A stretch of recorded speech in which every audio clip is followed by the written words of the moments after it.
Good day everyone, I'm Jonathan Abuso, one of the reporters in Lesson 17, which is entitled Reading, Writing, and Performing.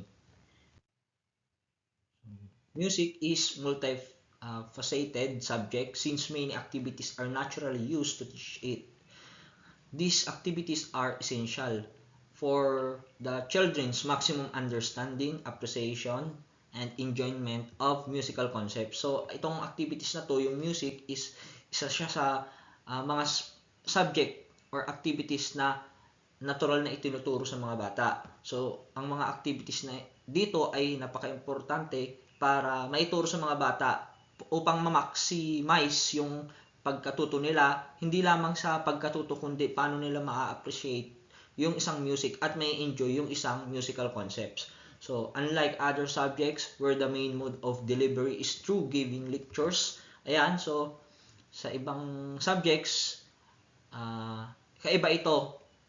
Pwede tayo magbigay ng lectures, teaching music requires different approaches. So, ito yung mga iba't ibang classic approaches na pwede nating maituro about sa music.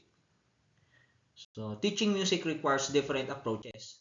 Number one, lectures and presentation, direct instruction at what I mean. So, dito, kapag nagtuturo tayo ng music, pwede tayo magpa-lectures at tsaka mag-present ng pwede ring mga PPT ganyan or mga music kumbaga. Tapos number 2, listening to musical examples. So kagaya ng ginawa natin ng mga nakaraang lesson is nakikinig tayo ng music. So pwede rin natin ipagawa sa mga bata yon. Number 3, analyzing while listening. So yun nga, magpaparinig ng music, i-analyze nila habang pinapakinggan. And number 4, answering and describing music that was listened to. So dito pumapasok yung interpretation ng isang kanta. Yung mga bata is makikinig doon sa isang music at i-describe nila yung music na napakinggan nila. And then, reading stuff, notation, like notes, rest, cliff, accidentals, dynamics, etc. So, kagaya rin ng mga ginagawa natin is binabasa natin yung mga stuff notation, yung mga notes kung tataas ba, bababa, or magre-rest, ganon. So, ituturo din dapat natin yun sa mga bata.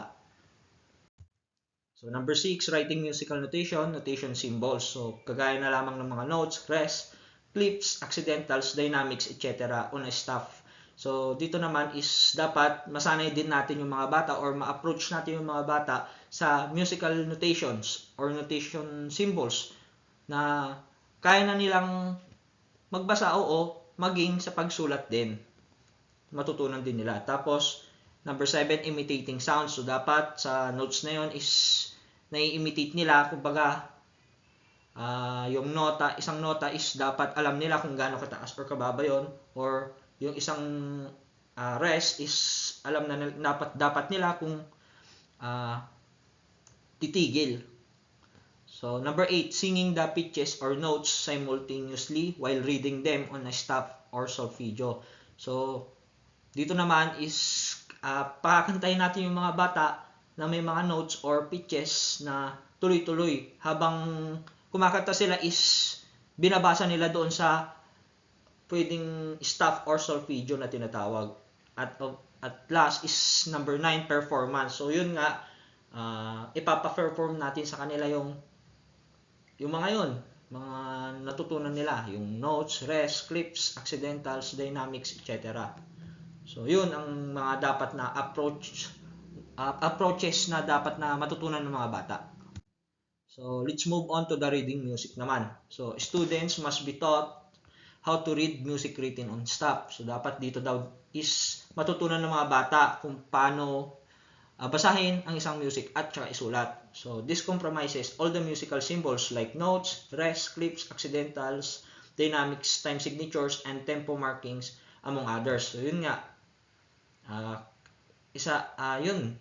Yung kagaya na lamang daw ng mga musical symbols, kagaya ng mga nabanggit ko na nung kanina pa at sa mga nakaraang previous lesson natin na dapat ang isang bata is matutunan din nila yung mga notes, rest, clips, etc. Lalong-lalo na yung tempo, So, this is the way music is written.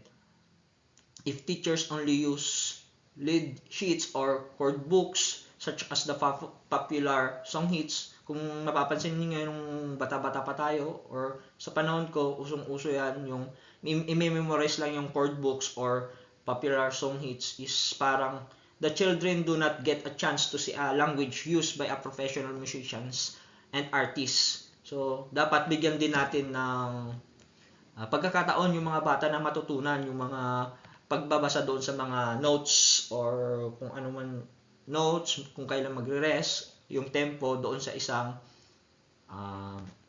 tawag doon solfeggio or staff.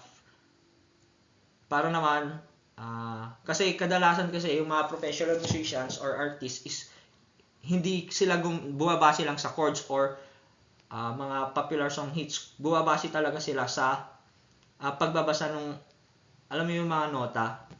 So, yun.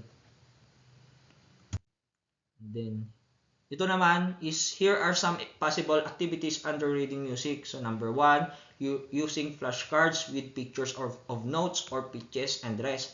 So, maaari daw tayo magpakita ng flashcards. Sa flashcards na yon is may pictures ng mga notes, pitches, and rest.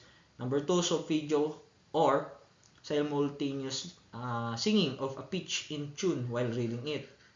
And number 3, the simultaneous tapping or clapping of a rhythmic pattern while reading it. So yun nga no.